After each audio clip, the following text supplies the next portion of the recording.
आबोतानी या आबूतानी को भारत के अरुणाचल प्रदेश राज्य की तानी जनजातियों का पूर्वज माना जाता है।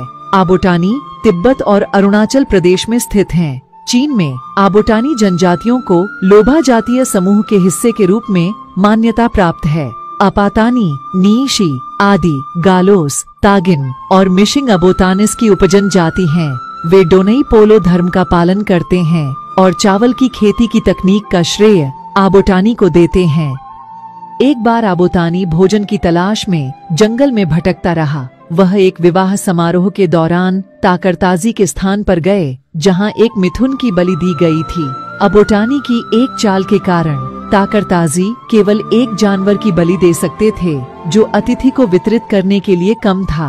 आबोटानी के कुत्ते किपुंग और हिरण डम्पो ने सड़े हुए सोया बीज उन दिनों का मुख्य भोजन का एक पैकेट साझा किया। हिरण ने पैकेट को लात मारी और भाग गया। कुत्ते ने उसका पीछा किया। आबोतानी ने उनका पीछा किया। कई दिनों के बाद वे डिगो आने पहुँचे। भूमि का रक्षक। डिगो का अर्थ है भूमि और आने का अर्थ है माँ, जहाँ लोग चावल के पाउडर को धूप में सुखाने के लिए बिखेर रहे थे। आबोटानी और जानवरों को पकड़कर कैद कर लिया गया। कई दिनों के बाद आबोतानी ने एक चाल चली।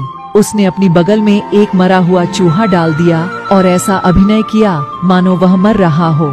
चिंतित थे कि वे तकरताजी लोगों को नाराज कर सकते हैं। डिगो आने लोगों ने आबोतानी को मुक्त कर दिया और उसे चावल, बाजरा और मक्का के बीज दिए।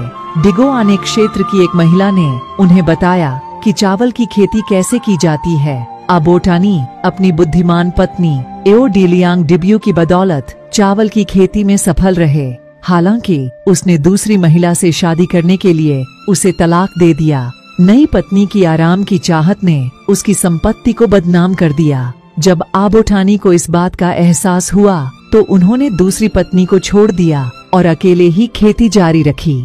आबोटानी के जीवन की घटनाएं और चावल की उनकी खोज तानी परंपराओं का हिस्सा हैं और वर्ष की विभिन्न अवधियों चावल की खेती के मौसम के बाद में मनाई जाती हैं। आबोटानी भोजन और समृद्धि के लिए मानव जाति के संघर्ष और परिवार में धन लाने के लिए पुरुष और महिला के बीच सामंजस्य की आवश्यकता का प्रतीक है।